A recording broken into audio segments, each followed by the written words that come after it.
ഇന്നത്തെ video marquee എന്ന് പറയുന്ന ബ്രാൻഡിൻ്റെ 43 ഇഞ്ചിൻ്റെ 4K ടി വിയിലെ LED റീപ്ലേസ്മെൻറ്റ് ചെയ്യുന്ന വീഡിയോ ആണ്. വീഡിയോ സ്കിപ്പ് ചെയ്യാതെ ഫുള്ളായിട്ട് എല്ലാവരും കാണാം. അപ്പോൾ എങ്ങനെയാണ് നമുക്കത് LED പോയതാണോ എന്ന് കണ്ടുപിടിക്കാനുള്ള എല്ലാ വീഡിയോസിലും പറയുന്നതാണ്. എങ്കിലും ഒരിക്കൽ കൂടെ പറയുന്നു, ടി വി ഓണാക്കിയതിന് ശേഷം ഇത്തരത്തിൽ മൊബൈലിൻ്റെ ഫ്ലാഷ് അതിൻ്റെ സെൻറ്ററിലോട്ട് അല്ലെങ്കിൽ ആ ലോഗോ വരുന്ന ഭാഗത്തോട്ട് ഇത്തരത്തിൽ ചേർത്ത് പിടിച്ചു കഴിഞ്ഞാൽ അകത്ത് നമുക്ക് അതിൻ്റെ ലോഗോയോ അല്ലെങ്കിൽ ആ ആൻഡ്രോയിഡിന് എഴുതി കാണിക്കുന്നതൊക്കെ നമുക്ക് ചെറിയ ഒരു മങ്ങിയ വെളിച്ചത്തിൽ കാണാൻ പറ്റും. അങ്ങനെ കാണുന്നുണ്ടെങ്കിൽ നമുക്കൊരു ഏകദേശം 90% LED ആണ് കംപ്ലൈൻറ്റ് ഉറപ്പിക്കാൻ പറ്റും. ചില ടി വികളിൽ ബോർഡിൻ്റെ ഇഷ്യൂ കൊണ്ടും വരാറുണ്ട്. അപ്പോൾ ഇവിടെ ഈ ഒരു ടി വി ഏകദേശം 4 വർഷത്തിൽ കൂടുതലായിട്ടുണ്ട്. ഒരു 4 ഇയേഴ്സ് കൂടുതലായതുകൊണ്ട് തന്നെ നമുക്കിവിടെ ഏകദേശം ഉറപ്പ് പറയാൻ പറ്റും LED തന്നെ ആയിരിക്കുമെന്ന്. എങ്കിലും നമ്മളത് അഴിച്ചൊന്ന് കൺഫേം ആക്കേണ്ടതുണ്ട്. അപ്പോൾ അതിനായിട്ട് നമ്മളവിടെ ചെയ്യുന്നത് അതിൻ്റെ ആ ബാക്ക് കവർ ഒന്ന് ഓപ്പൺ ചെയ്യാണ്. അപ്പോൾ 2 പീസായിട്ടാണ് അതിൻ്റെ ബാക്ക് കവർ വരുന്നത്. താഴത്തെ സ്കെയിലർ ബോർഡിനെ കവർ ചെയ്തിട്ട് ഒരു പോർഷനും അതുപോലെ മേലെ മദർ ബോർഡിനെ കവർ ചെയ്തിട്ട് മറ്റൊരു പോർഷനും. അപ്പോൾ അത് നമ്മളിവിടെ ആ ഒരു മദർ ബോർഡിൻ്റെ ആ ഒരു പോർഷൻ ഊരി നെക്സ്റ്റ് നമ്മൾ ആ ഒരു താഴെ വരുന്ന ആ ഒരു പോർഷൻ കൂടെ റിമൂവ് ചെയ്ത് മാറ്റുകയാണ്. നെക്സ്റ്റ് നമ്മൾ ചെയ്യുന്നത് അതിൻ്റെ LED ആ വോൾട്ടേജും ചെക്ക് ചെയ്യാണ്. അപ്പോൾ LED ആൾറെഡി വർക്കിംഗ് അല്ല എങ്കിലും നമ്മൾ അതിൻ്റെ ആ ഒരു ടെർമിനലിൽ ഇത്തരത്തിൽ ചെക്കറിൻ്റെ പ്രോബ് വെച്ചിട്ട് നോക്കുന്നുണ്ട്.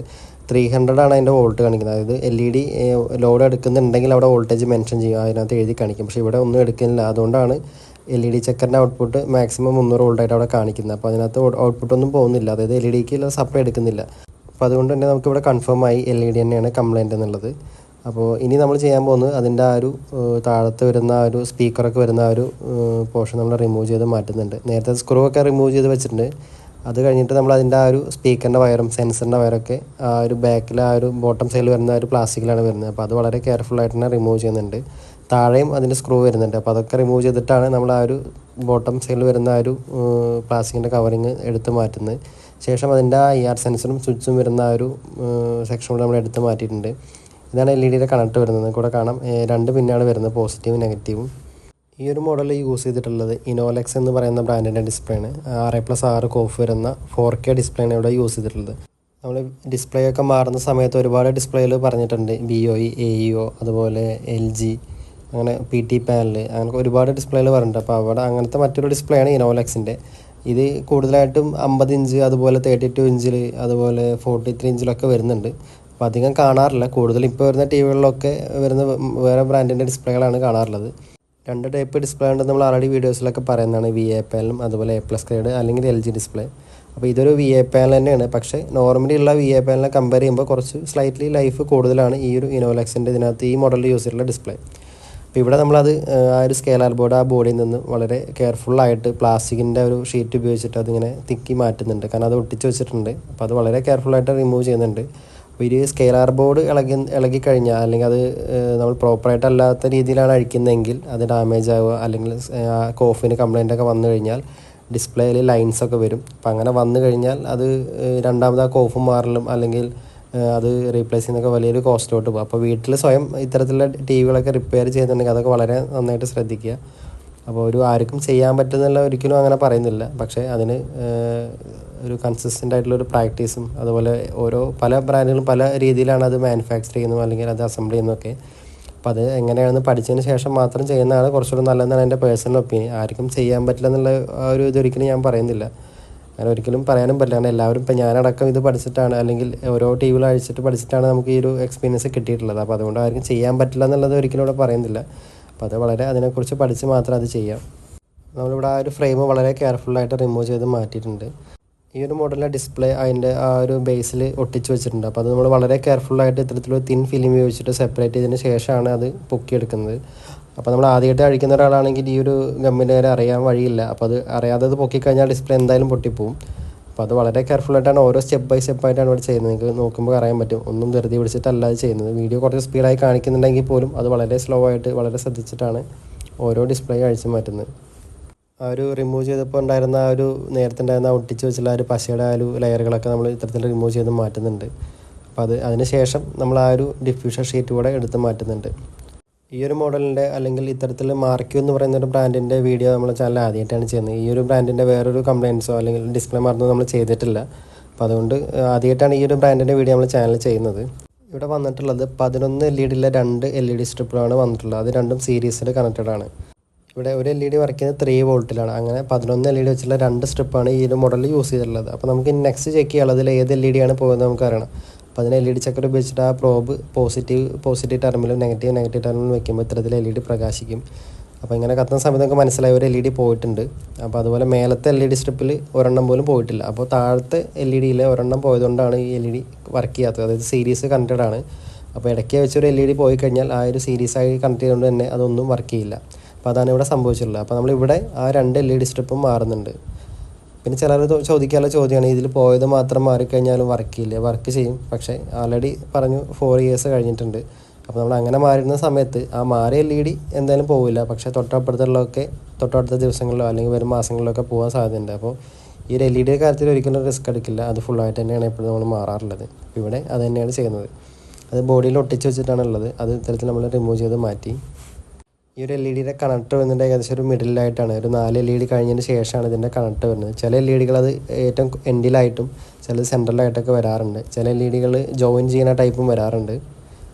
LG അല്ലെങ്കിൽ സാംസങ്ങിലൊക്കെ ജോയിൻ ചെയ്യുന്ന ടൈപ്പ് LEDകൾ വരാറുണ്ട്. പക്ഷേ ഇവിടെ ഒറ്റ സിംഗിൾ സ്ട്രിപ്പാണ് വരുന്നത്. നെക്സ്റ്റ് നമ്മൾ ഇതിൻ്റെ LED, അതായത് പുതുതായിട്ട് വരുന്ന LED അതിൽ ഡബിൾ സൈഡ് ടാപ്പ് വെച്ചിട്ട് ബോഡിയായിട്ട് അറ്റാച്ച് ചെയ്ത് കൊടുക്കാൻ പോവാണ്. അപ്പോൾ ഡബിൾ സൈഡ് ഒരുപാട് ടൈപ്പ് ഉണ്ട്. ഇവിടെ നമ്മൾ യൂസ് ചെയ്യുന്നത് ട്രാൻസ്പെറൻ്റ് ആയിട്ടുള്ള ടൈപ്പാണ്. അതുപോലെ ഒരു വൈറ്റ് കളർ ഒരു അകത്ത് ത്രെഡ് വരുന്ന ടൈപ്പും ഉണ്ട്. അപ്പോൾ അത് ഏതാണെങ്കിലും ബോഡിയായിട്ട് പ്രോപ്പറായിട്ട് അറ്റാച്ച് ചെയ്തിരുന്നാൽ മതി. കാരണം ആ ഒരു LED വരുന്ന ഒരു ടെമ്പറേച്ചർ ബോഡിയായിട്ട് കോണ്ടാക്റ്റ് വരുന്ന രീതിയിലാണ്. അത് ബോഡി അബ്സോർവ് ചെയ്യുന്ന തരത്തിലാണ് അത് പ്ലേസ് ചെയ്യാൻ. എത്രത്തോളം ബോഡിയായിട്ട് അറ്റാച്ച് ആവുന്ന അത്രയും ആ LEDക്ക് ലൈഫ് കൂടുതലായിരിക്കും. പക്ഷേ ചില പ്ലാസ്റ്റിക് ബോഡി വരുന്ന പണ്ടത്തെ വീഡിയോകോൺ അല്ലെങ്കിൽ സയൻസോയി അങ്ങനെ 1-2 TVകളിൽ പ്ലാസ്റ്റിക് ബോഡിയിൽ തന്നെ LED 5-6 വർഷമൊക്കെ വർക്ക് ചെയ്യുന്ന TVകളുണ്ട്. പക്ഷേ അത് അവിടെ ഉപയോഗിച്ചിരിക്കുന്ന LED ഇതിനേക്കാൾ അത്യാവശ്യം ക്വാളിറ്റി ഉള്ളതായതുകൊണ്ടാണ് അത് അങ്ങനെ നിന്നത്. അല്ലാതെ മെറ്റൽ ബോഡി ആയതുകൊണ്ട് മാത്രം LED ലോങ് ലാസ്റ്റ് ചെയ്യുന്ന ഒരിക്കലും പറയാൻ പറ്റില്ല. ഇപ്പോൾ വരുന്ന LEDകൾ നേരത്തെ ഉണ്ടായിരുന്ന അല്ലെങ്കിൽ 5-6 വർഷം മുമ്പ് ഉണ്ടായിരുന്ന LEDകൾ അത്ര ലൈഫ് ഇല്ല. അപ്പോൾ അതുകൊണ്ട് തന്നെ ഇപ്പോൾ വരുന്ന പ്ലാസ്റ്റിക് ബോഡിയിൽ വരുന്ന LEDകൾ പെട്ടെന്ന് തന്നെ പോകുന്നുണ്ട്. അപ്പോൾ അത് നമ്മൾ നോട്ടീസ് ചെയ്തിട്ടുള്ളതാണ്. ചില തോംസൺ TVകളിൽ അങ്ങനെ അത്തരത്തിൽ പ്ലാസ്റ്റിക് വരുന്ന ചില TVകളിലൊക്കെ സ്ഥിരമായിട്ട് 1-2 വർഷങ്ങളുള്ളിൽ തന്നെ LED ഒക്കെ പോയിട്ട് കണ്ടിട്ടുണ്ട്. ഇവിടെ ആ LED ഒക്കെ നമ്മൾ കണക്ട് ചെയ്ത് വെച്ചിട്ടുണ്ട്. ശേഷം നമ്മളതൊന്ന് ഓൺ ചെയ്ത് നോക്കാൻ പോവാണ്. LED എല്ലാം വർക്കിംഗ് ആണോ എന്ന് ചെക്ക് ചെയ്ത് നോക്കാൻ പോവാണ്. അപ്പോൾ അതിനായിട്ട് നമ്മൾ ആ ഒരു IR സെൻസറും അല്ലെങ്കിൽ ആ സ്വിച്ച് പാഡ് വരുന്ന ആ ഒരു സെൻസർ അതിനകത്ത് കണക്ട് ചെയ്തിട്ടുണ്ട്. കാരണം സ്റ്റാൻഡ് ബൈ റിലീസ് ചെയ്താൽ മാത്രമേ TV ഓൺ ആവുള്ളൂ. അപ്പോൾ അതിനുവേണ്ടി ആ ഒരു സെൻസർ നമ്മളവിടെ കണക്ട് ചെയ്ത് വെച്ചിട്ടുണ്ട്. ഇനി ഒന്ന് ഓൺ ചെയ്യാൻ പോവാണ് നമ്മൾ. 33 വോൾട്ടിലെ 2 സ്ട്രിപ്പാണ് ഇവിടെ കണക്ട് ചെയ്തിട്ടുള്ളത്. അപ്പോൾ ഏകദേശം 66 വോൾട്ടാണ് ഈ LED കംപ്ലീറ്റ് വർക്ക് ചെയ്യുന്നത്. ഇനി നമുക്ക് ആ സ്വിച്ച് ഒന്ന് ഓൺ ചെയ്ത് LEDകളെല്ലാം വർക്കിംഗ് ആണോ എന്ന് ചെക്ക് ചെയ്യാം. ഇവിടെ നിങ്ങൾക്ക് കാണാം LED എല്ലാം ഓൺ ആയിട്ടുണ്ട്, അതായത് എല്ലാം വർക്കിംഗ് ആയിട്ടുണ്ട്. അതിലുള്ള 11 LED 2 സ്ട്രിപ്പിലും കംപ്ലീറ്റ് ആയിട്ട് തന്നെ വർക്ക് ചെയ്യുന്നത്. ഇതിൽ ഇടയിൽ ഒരു LED പോയാലും ഈ ആ ഒരു മൊത്തം LEDകൾ വർക്ക് ചെയ്യില്ല. സീരീസ് കണക്ട് ചെയ്തുകൊണ്ടാണ് അങ്ങനെ വർക്ക് ചെയ്യാത്തത്. അപ്പോൾ പാരലായിട്ടുണ്ടെങ്കിൽ ആ പാരലായിട്ടുള്ള സെക്ഷനിൽ പോയ LEDകൾ വർക്ക് ചെയ്യില്ല. പക്ഷേ തൊട്ടപ്പുറത്ത് കണക്ട് ചെയ്തിട്ടുള്ള LEDകൾ വർക്ക് ചെയ്യുക. അപ്പോൾ പാരൽ സീരീസ് കണക്ഷൻ്റെ വ്യത്യാസം അതാണ്. ഒട്ടുമിക്ക എല്ലാ TVകളിലും സീരീസാണ് വരാറുള്ളത്. ഇപ്പോൾ ചില TVകളിൽ പാരൽ കണക്ഷൻ വരും. അതായത് പകുതി LEDകൾ ഒരു വേറെ സെക്ഷൻ, പകുതി LED വേറെ, അങ്ങനെ ബോർഡിൻ്റെ 2 സെക്ഷനായിട്ട് ഡിവൈഡ് ചെയ്ത് കൊടുക്കാറുണ്ട്. അപ്പോൾ അങ്ങനത്തെ TVകളിൽ ഒരു സൈഡിൽ LED പോയി കഴിഞ്ഞാൽ ആ സൈഡ് മാത്രം അങ്ങനെ കറുത്തിരിക്കും, മറ്റേ സൈഡിൽ നമുക്ക് പിക്ചർ കാണാൻ പറ്റും. പക്ഷേ ഇവിടെ ഈ മോഡലിലൊക്കെ യൂസ് ചെയ്തിട്ടുള്ളത് സീരീസ് കണക്ഷനാണ്. അപ്പോൾ അതുകൊണ്ട് തന്നെ ഒരു LED പോയി കഴിഞ്ഞാൽ ആ ഒരു ബാക്ക് ലൈറ്റിൻ്റെ ആ യൂണിറ്റ് വർക്ക് ചെയ്യില്ല. അതുപോലെ ചില TVകളിൽ LEDയും പോകാറുണ്ട്, അതിനോടൊപ്പം തന്നെ ആ ഒരു പവർ സപ്ലൈ കംപ്ലൈൻ്റ് ആവാറുണ്ട്. അത് LEDക്കുള്ള സപ്ലൈ കുറവായിട്ട് വരിക അല്ലെങ്കിൽ അത് ഇല്ലാതായിട്ട് വരാറൊക്കെ ഉണ്ട്. അപ്പോൾ അത് നമുക്കൊരു 100% LED ആണെന്ന് ഉറപ്പിക്കാൻ പറ്റില്ല. ചില കേസിൽ അല്ലെങ്കിൽ റയർ കേസിലൊക്കെ ഈ പവർ സപ്ലൈ ഇഷ്യൂ ആയിട്ടും LED വർക്ക് ചെയ്യാറുണ്ട്. പുതിയത് മാറിയാലും LED വർക്ക് ചെയ്യാതൊക്കെ വരാറുണ്ട്. അതിനകത്ത് ഡ്രൈവ് സെക്ഷനിൽ എന്തെങ്കിലും കമ്പോണൻസ് പോവുക, അല്ലെങ്കിൽ മോസ്ഫെറ്റുകൾ പോവുക, അല്ലെങ്കിൽ ഡയോഡുകൾ പോകുമ്പോഴൊക്കെ വരാറുണ്ട്. കപ്പാസിറ്റർ ബൾജാകുമ്പോഴൊക്കെ ചിലത് അങ്ങനെ വരാറുണ്ട്. അപ്പോൾ അങ്ങനെ വന്നിട്ടുണ്ടെങ്കിൽ അത് നമ്മൾ സോൾവ് ചെയ്തിട്ടാണ് LED മാറി വയ്ക്കാറുള്ളത്. ഇനി ആ പവർ സപ്ലൈ നമുക്ക് റെഡിയാക്കാൻ പറ്റിയില്ല എന്നുണ്ടെങ്കിൽ നമുക്ക് എക്സ്റ്റേണൽ ഡ്രൈവേഴ്സ് വെച്ചിട്ട് നമുക്ക് LEDകൾ വർക്ക് ചെയ്യാൻ പറ്റും. ഒരുപാട് ഡ്രൈവുകൾ അവൈലബിൾ ആണ്. അപ്പോൾ അത് വരും വീഡിയോസിൽ ചെയ്യുന്നതാണ്. ഡ്രൈവുകൾ ഉപയോഗിച്ചിട്ട് LED എങ്ങനെ വർക്ക് ചെയ്യുക എന്നൊക്കെ ചെയ്യുന്നത് നിങ്ങളെ കാണിക്കുന്നതാണ്. അപ്പോൾ അത് ഇനി തൊട്ടടുത്ത വീഡിയോസിലൊക്കെ അത് കാണിക്കുന്നുണ്ട്. അപ്പോൾ ഇവിടെ നമ്മൾ ആ ഒരു ഡിസ്പ്ലേ പ്രോപ്പറായിട്ട് പ്ലേസ് ചെയ്ത് അതിൻ്റെ ഫ്രെയിം അതിനകത്ത് ലോക്ക് ചെയ്ത് വെച്ചിട്ടുണ്ട്. അപ്പോൾ 3 സൈഡിലും, അതായത് മേലെ, ലെഫ്റ്റ്, റൈറ്റ് ഇവിടെയൊക്കെ ലോക്കാണ് വരുന്നത്. താഴെ മാത്രമാണ് സ്ക്രൂ വരുന്നത്. അപ്പോൾ അത് വളരെ ക്ഷമയോടുകൂടെ സമയം എടുത്തിട്ടാണ് നമ്മളത് ചെയ്തിട്ടുള്ളത്. അല്ല ധൃതി പിടിച്ചിട്ട് ഒരിക്കലും ഇത്തരത്തിൽ ഡിസ്പ്ലേ ഇടാൻ പാടില്ല. അത് ഓരോ ഡിസ്പ്ലേയും വ്യത്യസ്ത രീതിയിലാണ് പല TVകളും പ്ലേസ് ചെയ്തിട്ടുള്ളത്. അപ്പോൾ വളരെ കെയർഫുള്ളായിട്ട് തന്നെ ഡിസ്പ്ലേ റിലേറ്റഡ് ആയിട്ടുള്ള കംപ്ലയിൻസുകളും അതുപോലെ ഇത്തരത്തിൽ ഡിസ്പ്ലേ റിമൂവ് ചെയ്ത് മാറ്റേണ്ട കംപ്ലയിൻസുകളൊക്കെ ചെയ്യാൻ വേണ്ടിയിട്ട് അതെപ്പോഴൊന്ന് മനസ്സിൽ ഓർത്ത് വയ്ക്കുക. അപ്പോൾ സ്വന്തമായിട്ടൊക്കെ വീഡിയോ ചെയ്യാൻ പോകുന്നവരുണ്ടെങ്കിൽ അവരോടാണ് പറയുന്നത്. നെക്സ്റ്റ് നമ്മൾ ചെയ്യുന്നത് അതിൻ്റെ FFC കേബിൾ നമ്മൾ നേരത്തെ റിമൂവ് ചെയ്ത് വെച്ചിരുന്നു. അപ്പോൾ അത് കണക്ട് ചെയ്തിട്ട് ആ ഡിസ്പ്ലേയിൽ പിക്ചറോടൊന്ന് ചെക്ക് ചെയ്യുന്നുണ്ട്. ഈ LVDS കേബിളിലെ ഡസ്റ്റൊക്കെ കയറി കഴിഞ്ഞാൽ എന്തെങ്കിലും പിക്ചറിൽ മാപ്പിംഗ് പോലെയൊക്കെ കാണിക്കാറുണ്ട്. അപ്പോൾ അതുണ്ടോയെന്നൊക്കെ ചെക്ക് ചെയ്യുന്നുണ്ട്. അപ്പോൾ നമ്മളിവിടെ LVDS കണക്ട് ചെയ്ത് ഓൺ ചെയ്തിട്ടുണ്ട്. TV കറക്റ്റായിട്ട് തന്നെ ഓണായി വന്നിട്ടുണ്ട്. വേറെ അതിനകത്ത് മാപ്പിങ്ങോ കാര്യങ്ങളൊന്നുമില്ല, അല്ലെങ്കിൽ ഡസ്റ്റ് കയറിയിട്ടുള്ള ആ ഒരു അതിൻ്റെ പ്രശ്നങ്ങളൊന്നും ഇല്ല. ഇനി നമ്മൾ അതിൻ്റെ ആ ഒരു ബോട്ടം സൈഡിൽ വരുന്ന ആ ഒരു പ്ലാസ്റ്റിക്കിൻ്റെ കവറും അതുപോലെ ആ സ്പീക്കേഴ്സ് അതുപോലെ ആ സെൻസേഴ്സൊക്കെ തിരിച്ച് അതുപോലെ തന്നെ ഫിറ്റ് ചെയ്യാൻ പോവാണ്. അതിനോടൊപ്പം തന്നെ ആ ബാക്ക് കവറിലായിട്ടുള്ള ഡസ്റ്റ് കാര്യങ്ങളൊക്കെ റിമൂവ് ചെയ്യുന്നുണ്ട്. അപ്പോൾ അത് വീഡിയോസിൽ കാണിക്കുന്നില്ല, എങ്കിലും എല്ലാ TVയിലും നമ്മൾ അത്തരത്തിൽ ബ്രഷ് ഉപയോഗിച്ചിട്ട് അത് ക്ലീൻ ചെയ്യാറുണ്ട്. ചില ആളുകൾ ചോദിക്കാറുണ്ട് ഇതിന് എത്ര രൂപയാവും ഇങ്ങനെ വർക്ക് ചെയ്യുന്നതിന്, LED മാറുന്നതിനൊക്കെ എത്ര. അപ്പോൾ ഓരോ മോഡലിന് അതിനകത്ത് ഉപയോഗിച്ചിട്ടുള്ള LEDയിലൊക്കെ പ്രൈസിനനുസരിച്ചായിരിക്കും അതിൻ്റെ റേറ്റ് വരുന്നത്. പിന്നെ അതുപോലെ സർവീസ് ചാർജും പല ആളും പല രീതിയിലായിരിക്കും വാങ്ങിക്കുക. അപ്പം ഒരുപാട് ദൂരത്ത് പിക്കപ്പ് ചെയ്ത് കൊണ്ടുവന്നിട്ടാണ് റിപ്പയർ ചെയ്യുന്നതെങ്കിൽ സർവീസ് ചാർജ് കൂടുതലൊക്കെ വാങ്ങിക്കേണ്ട. അത് ഓരോ ഏരിയയും അല്ലെങ്കിൽ അതിനകത്ത് യൂസ് ചെയ്തിട്ടുള്ള LEDയിലൊക്കെ പ്രൈസിനെ ഡിപ്പെൻഡ് ചെയ്തിരിക്കും. അപ്പോൾ നമുക്കൊരു അപ്രോക്സിമേറ്റ് റേറ്റ് മാത്രമേ പറയാൻ പറ്റുള്ളൂ. നമുക്കൊരു എക്സാക്റ്റ് എമൗണ്ട് പറയില്ല. അതോ ആ ഓരോ ഏരിയയിലും എത്രത്തോളം അത് സർവീസ് ചാർജ് വരും, അല്ലെങ്കിൽ അത് പിക്കപ്പ് ചെയ്തിട്ടാണോ അല്ലെങ്കിൽ കസ്റ്റമർ കൊണ്ടുവന്നതിനൊക്കെ ഡിപ്പെൻഡ് ചെയ്തിട്ടാണ് സർവീസ് ചാർജ് ചില ആളുകൾ വാങ്ങിക്കാറുള്ളത്. അത് ഓരോ സ്ഥലത്തും ഓരോരുത്തരും വാങ്ങിക്കുന്നത് പല രീതിയിലാണ്. അപ്പോൾ അതുകൊണ്ട് നമുക്കൊരു എക്സാക്റ്റ് എമൗണ്ട് ഒരിക്കലും പറയാൻ പറ്റില്ല. അത് ഓരോ മോഡലിനെ ഡിപ്പെൻഡ് ചെയ്തിട്ടും അതിൻ്റെ സർവീസ് കോസ്റ്റൊക്കെ ഡിപ്പെൻഡ് ചെയ്തിട്ടാണ് അത് വരാറുള്ളത്. അപ്പോൾ ഇവിടെ LED ഒക്കെ മാറിയിട്ട് ആ ഒരു പിക്ചറൊക്കെ കറക്റ്റായിട്ട് വന്നിട്ടുണ്ട്.